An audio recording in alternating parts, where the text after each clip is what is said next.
This episode of Capes and Lunatics is brought to you by Tweaked Audio. Get awesome headphones, go to tweakedaudio.com and use the coupon code Southgate to get 30% off, free shipping, and a lifetime warranty. Or you can get there through the link on our website, southgatemediagroup.com.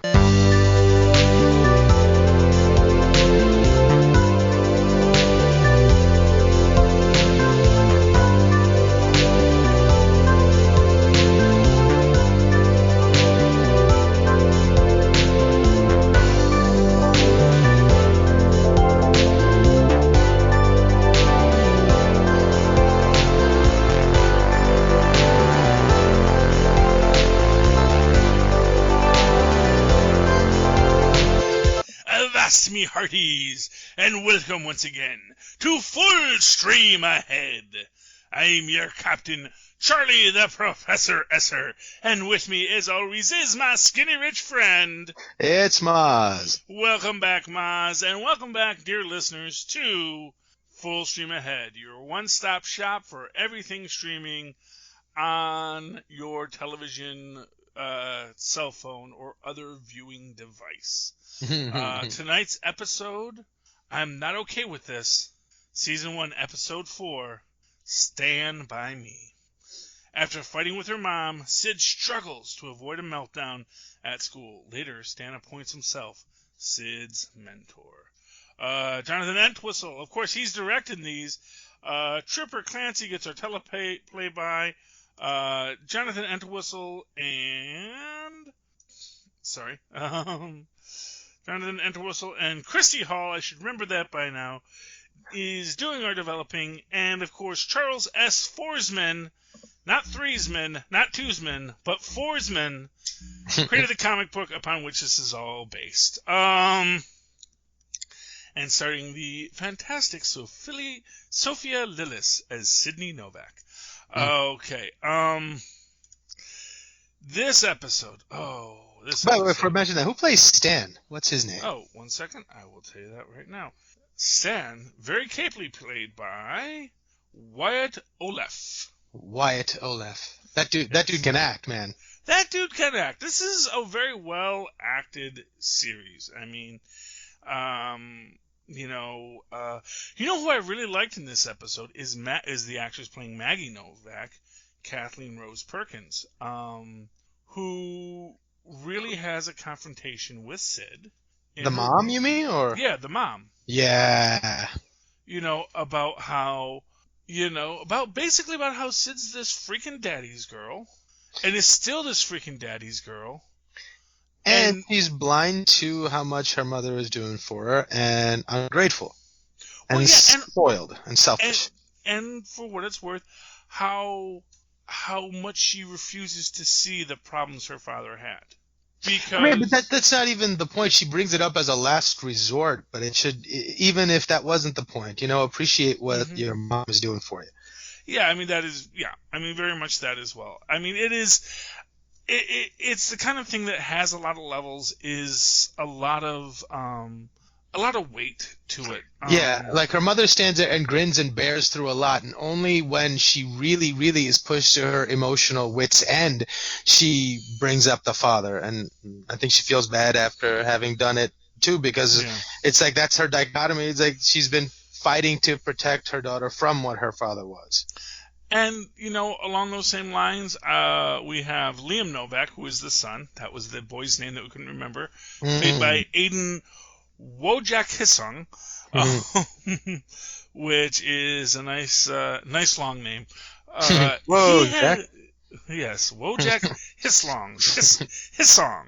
And it's Wojak, which I think is Polish, because it's spelt like it sounds.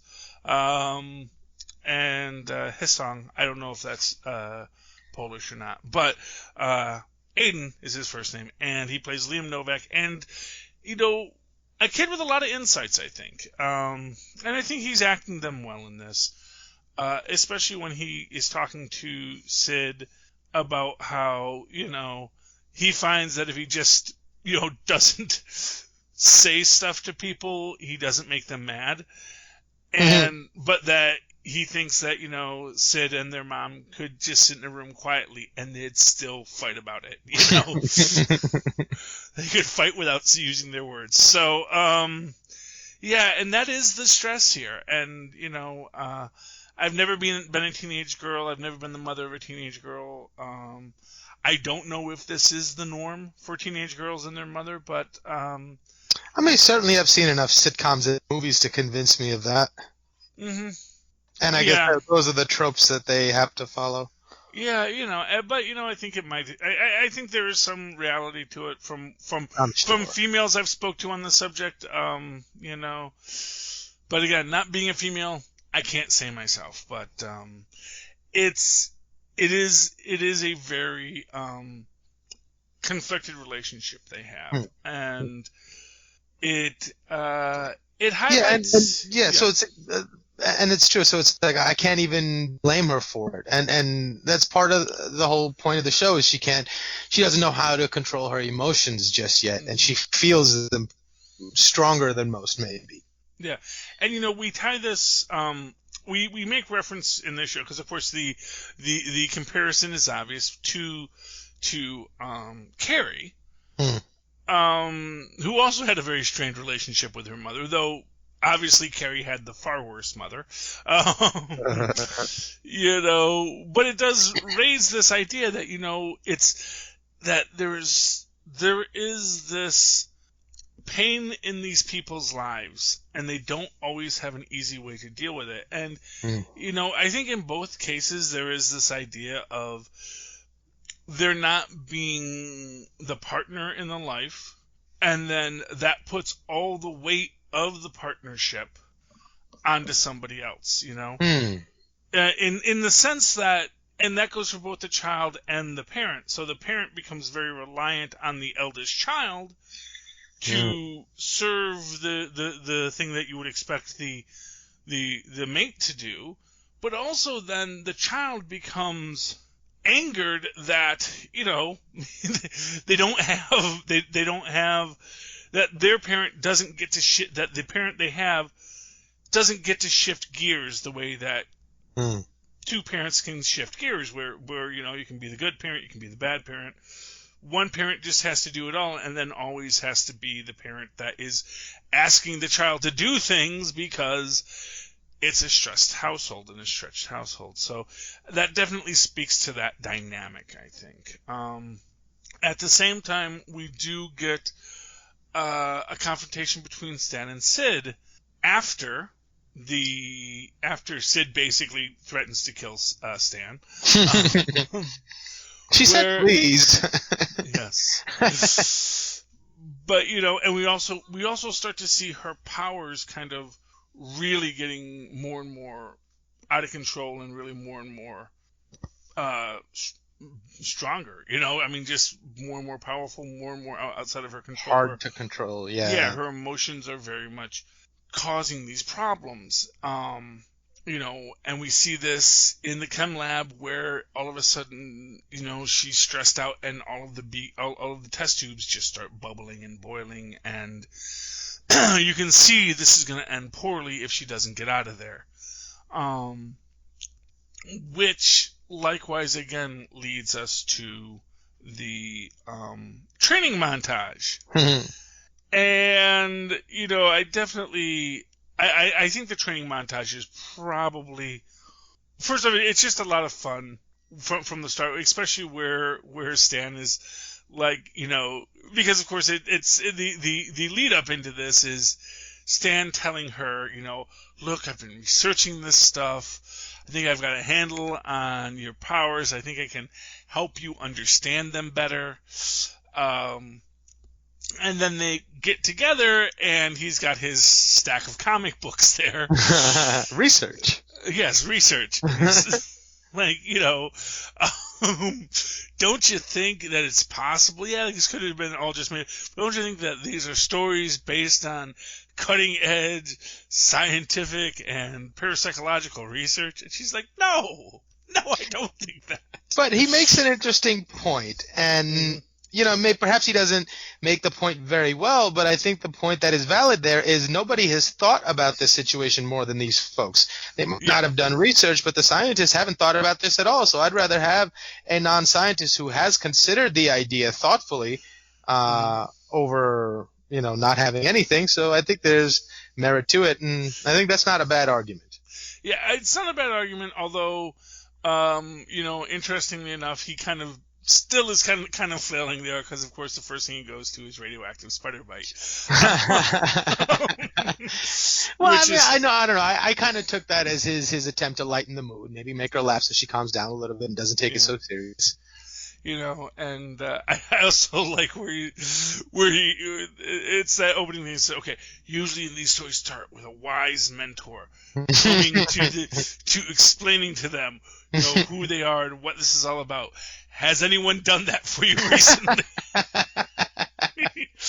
Which, is always like, well, obviously if I had that, I probably wouldn't be in a bowling alley with you reading comic books. So that's delightful. And then, and interesting enough, he mentions several things that maybe are related. We don't know. We'll see, because I have watched a few ahead. I haven't watched the last episode yet, but there are some things that are thrown out there that when you later see some other facts in the storyline, you go, oh, well, that's an interesting tie-in. So, like what? I'm not going to say what it was, but there was something where like, oh, okay, maybe there is something here. And we start our montage, of course. It's like, okay, I want you to focus and knock down those pins. And there's, okay, knock down the beer cans. Get the popcorn. And you get this, like, sense that, okay, oh, yeah, she knocks down the pins. They're doing the beer cans, popping the popcorn. And you realize, like, oh, no, this is just other tests that he's done that she's not doing. Which is funny. Hi, Tristan. I love you too, Tristan. You've had enough watermelon. Have watermelon in the morning. Okay. That was Tristan. He likes watermelon. Oh, who doesn't? I know. Yes, well, he's been on a watermelon kick, and, I just bought him a little mini watermelon, and he's already eaten it all. Okay, if you finish the watermelon, then you're out of watermelon, because I know you have one dose of watermelon left. Okay, well, this is why I give you the warning. Anyway, sorry, folks. Yes, but there you go. Why don't you all vote at home and say, should Tristan eat the last of the watermelon? Okay. Now he doesn't want to be put on display. So. Okay. Anyway. Moving right along. But he's smart enough to figure out that it's her emotions that trigger it. Yeah. Then...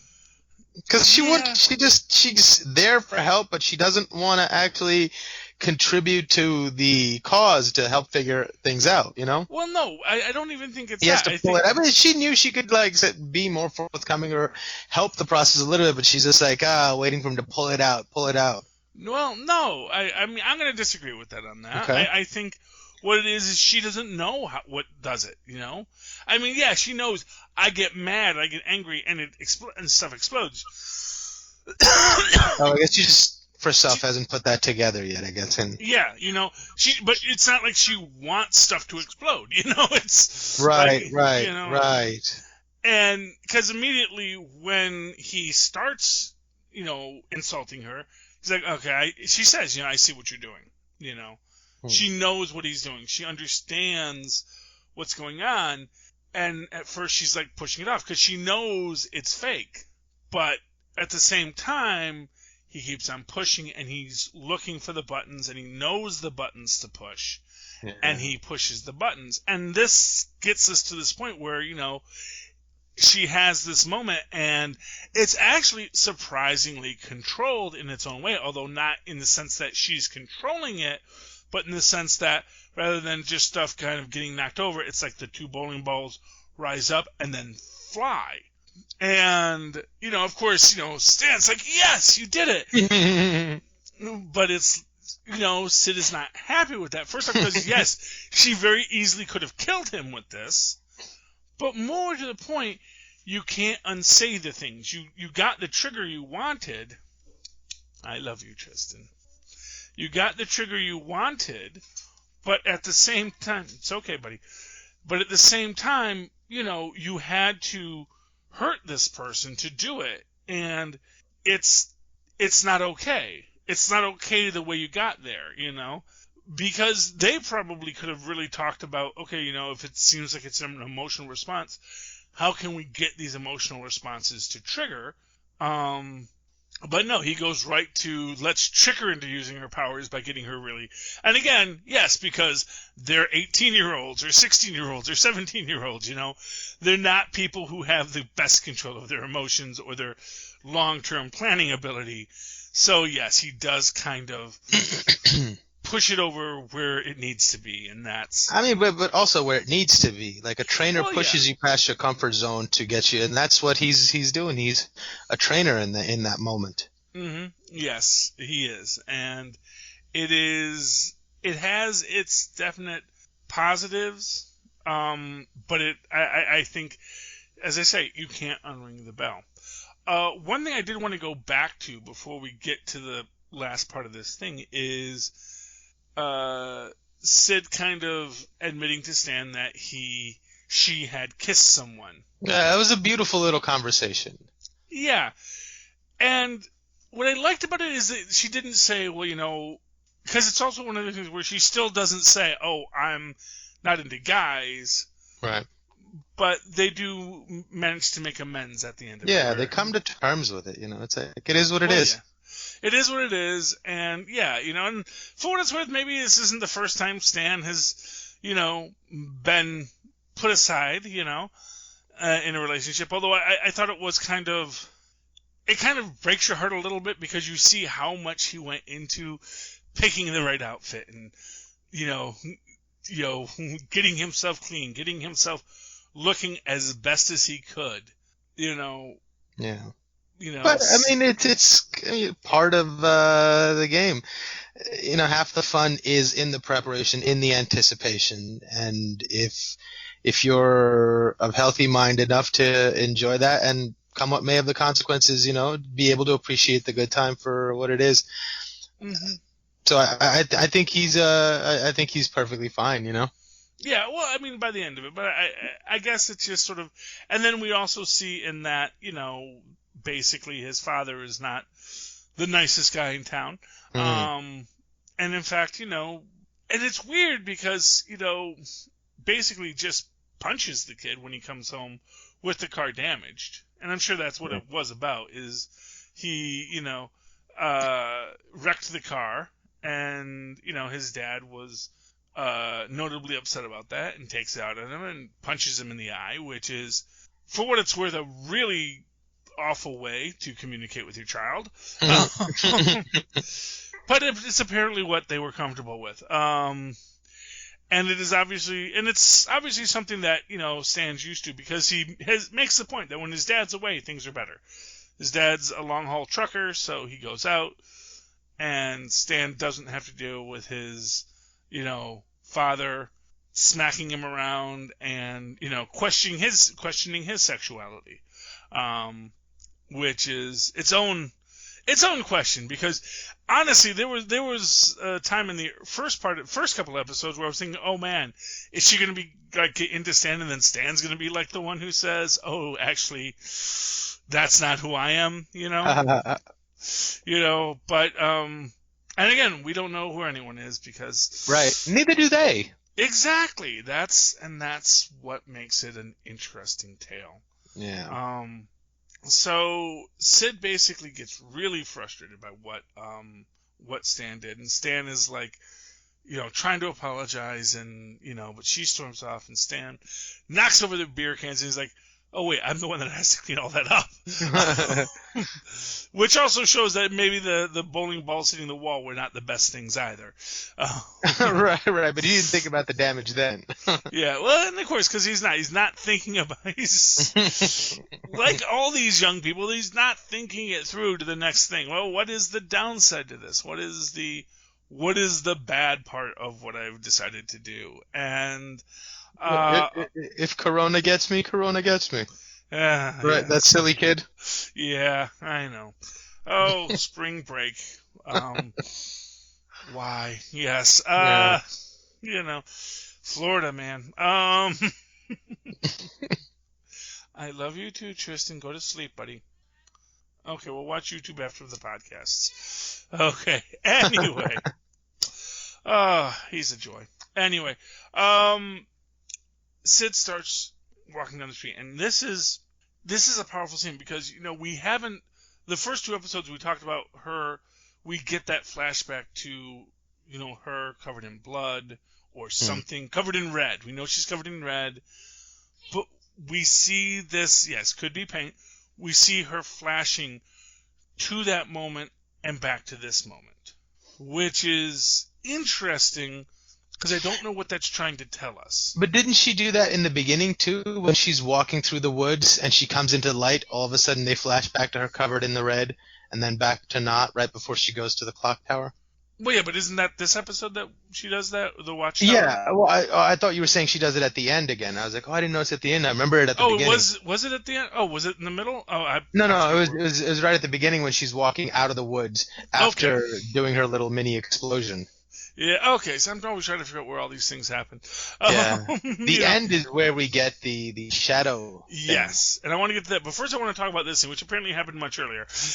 And oh, right. Yes, because it is this switch. And what's interesting, and you know what, you're right about that, because that is when I first realized she's wearing the same top. Huh. So, because that's the same top. That's the black top that Dina gave her to wear. And that's also the top she's wearing when she's covered in the red stuff. I don't know.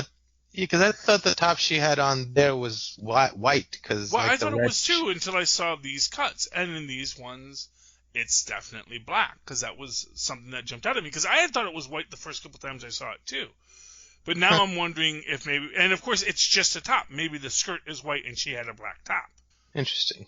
But it's covered in blood, so you didn't notice it, Maybe that's what's going on with it. I'm not 100% certain, That's the thing. And maybe I got to go back and double check the first episode. Maybe there's more than one time when she's covered in red stuff. Or maybe the red stuff is kind of symbolic of something else. That's the thing. This is where it comes into this idea of what are our expectations and then what are we actually seeing? And are we maybe seeing things that are outside of our expectations? Because we also see in that she goes on this same walk in that scene where it's covered in blood and she's walking in this same location and she walks up to the tower and it's flashing between her in the tower with the red and her in the tower without. So. Oh, you're right. I just went back to that scene and yeah, it is a black dress. Yeah. But in the first episode, I wonder if it's white. It's probably black then too. Well, or maybe not. Maybe like I said, maybe there's more to it. It's entirely possible. So, as an example, it's entirely possible that this is. Not... Oh no! Yeah, No, if I go back to the first episode, it's like the top portion of her dress is so covered in blood that if the shot was cut right at that point, it would intimate that the rest of the dress is black because it's so dark. So it might be that too. I don't know. So it could be either way. Yeah, well, that's what I'm thinking, is that there is this there's a little more to it than meets the eye. So and that's what we're trying to figure out. But what I was saying is it's entirely possible that the red isn't what she's not physically covered in it, but that this is a representation of the psychic blood she's covered in. So, or something along those lines, that this is something that is not visible outside of her, that what we're actually seeing is what's her view of it, that she feels like she's in this state covered in goo, feeling the psychic residue all over her. Just a crazed theory from my own mind, back from when I was, when I was in high school and I had psychic powers. I don't know if anyone got into psychic powers when they were in high school, but I got it. Oh yeah.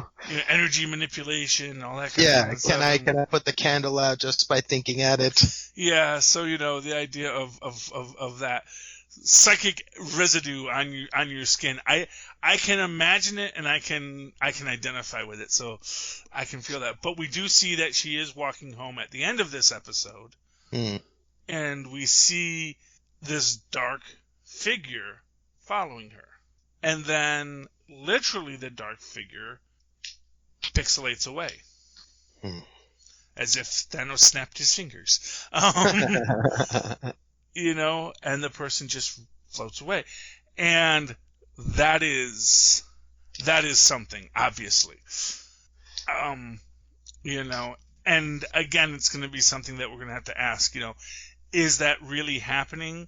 Or is this something that no one else can see but her because of her powers? That this is something that is observable by her because of her psychic ability and her psychic powers. Well, she's not the one observing it. We are, so it must be there. You know what I mean? Well, it could be there, but it may not be.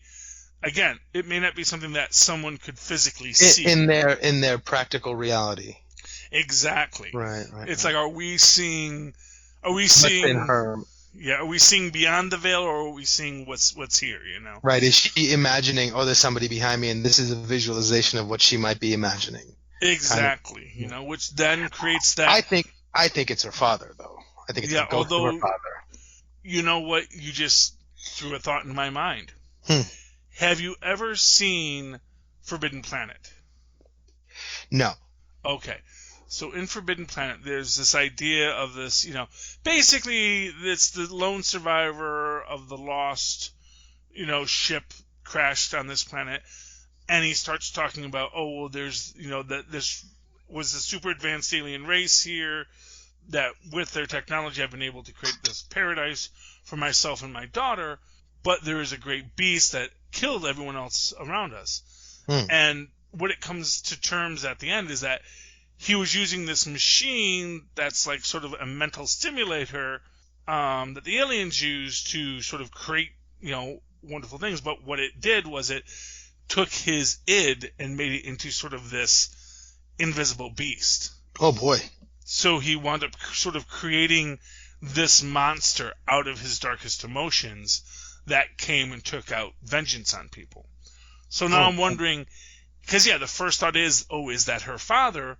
But at the same time, maybe it's not her father. Maybe it is just her dark self that is manifesting. Right. It's her repressed emotions manifesting.